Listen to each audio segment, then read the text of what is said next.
Hello everybody, I'm Krishna Abhishek and you're watching the Kapil Sharma Show. Subscribe to Live Comedy and hit the bell icon. दादा बहुत बहुत स्वागत है आपका हमारे शो पे। आज पहली बार आप हमारे शो पे आए हैं।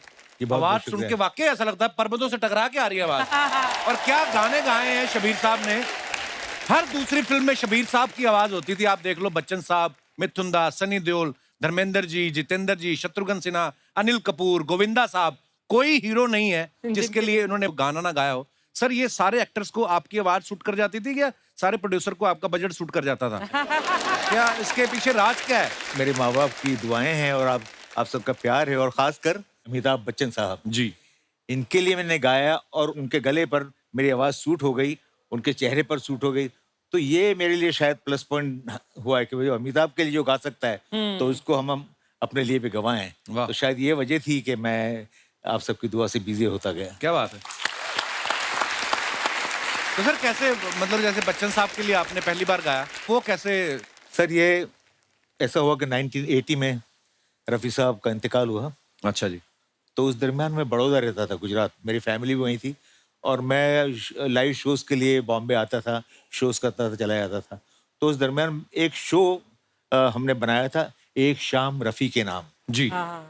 तो उस शो की पॉपुलैरिटी इतनी हुई कि अगर 30 दिन में 50 शोज़ भी करें तो कम पड़ते थे। तो इतनी डिमांड हो गई और ये सारी बातें उड़ती उड़ती फिल्म इंडस्ट्री में गई कि भाई गुजरात से एक लड़का आता है, उसकी आवाज़ मिलती जुलती है, रफ़ी साहब के करीब है।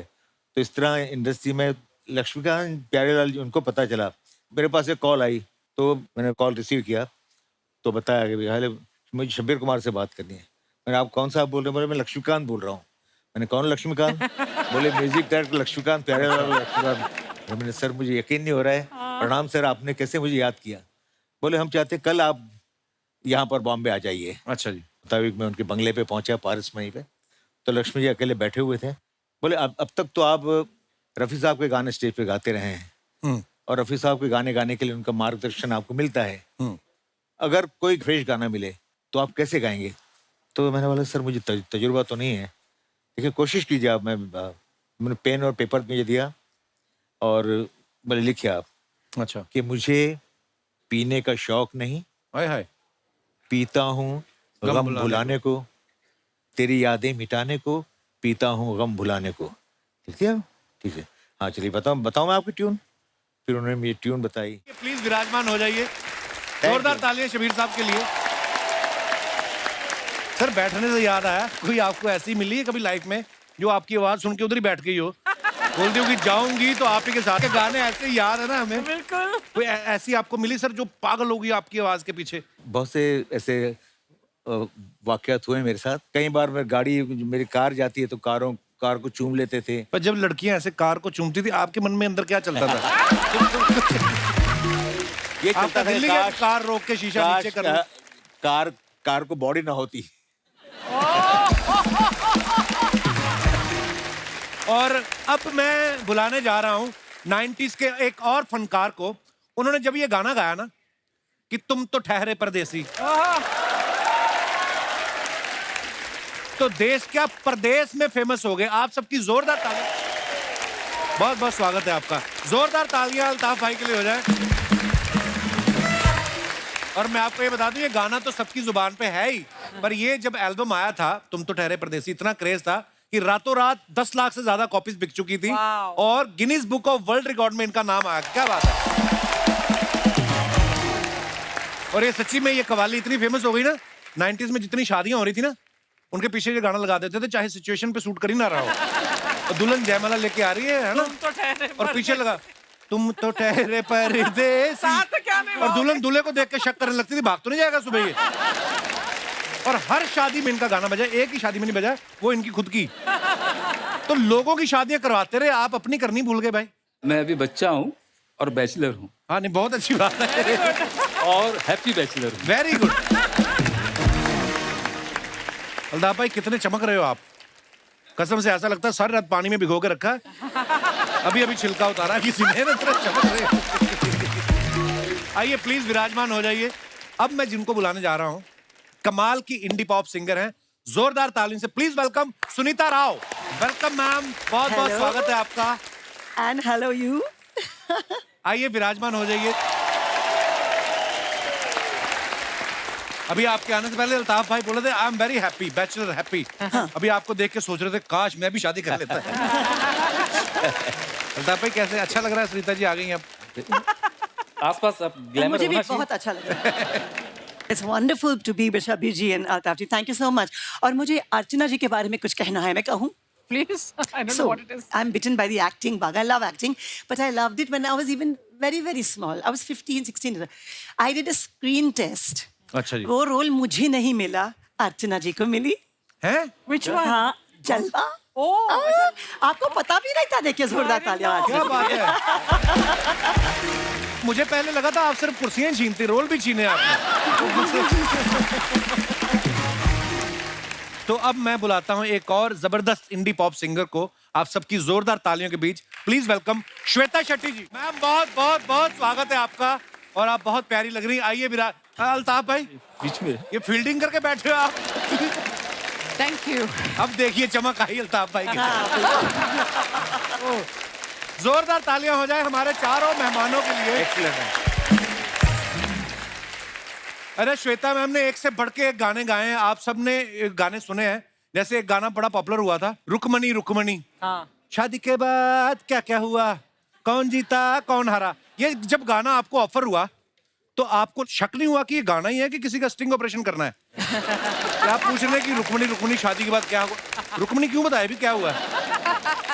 कैसा रहा मैम एक्सपीरियंस आपका रहमान साहब के साथ गाने पहले का? तो रहमान इतने मशहूर नहीं थे, जैसे 90s में तो वो नए थे। मेरा डेब्यू था, बाबा सहगल का डेब्यू था। तो जब मैं वहाँ गई तो मैंने लिरिक्स पढ़े ऐसे, हे भगवान ये कैसे लिरिक्स है। और 90s में हम लोग थोड़े कंजर्वेटिव थे। जी।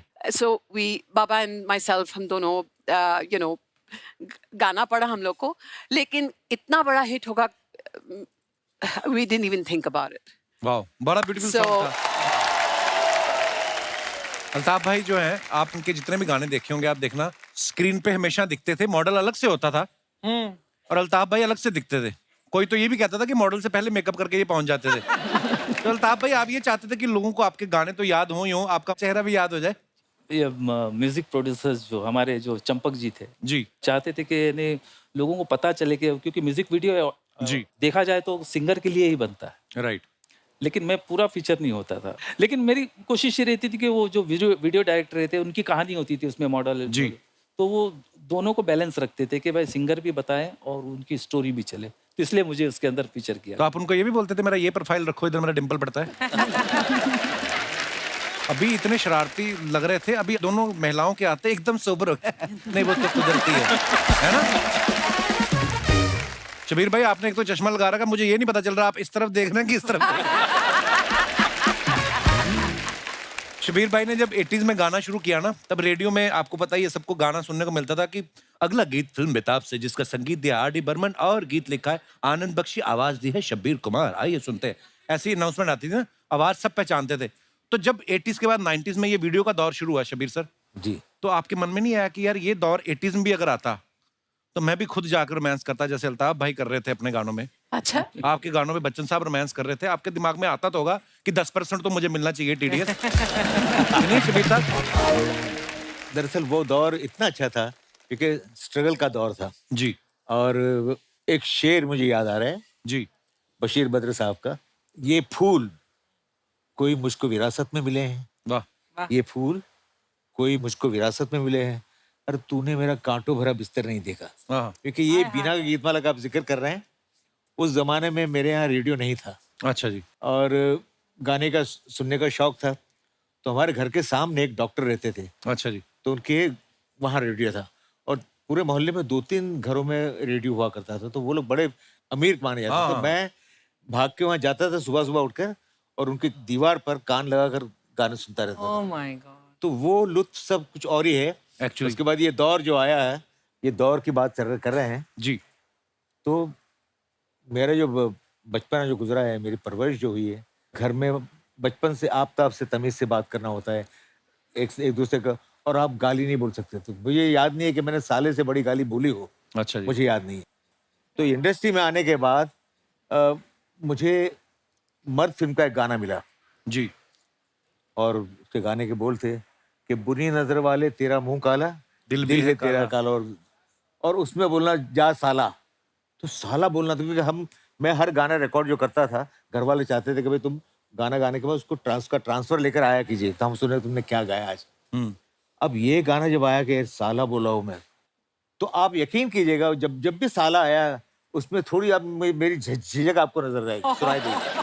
पर वो वाकई दौर का बड़ा उसका मजा था। लिमिटेड प्रोग्राम्स होते थे, जो न्यूज पढ़ने आते थे वो भी सीधे सीधे न्यूज पढ़ते थे, कोई ड्रामेबाजी नहीं, कोई कुछ नहीं।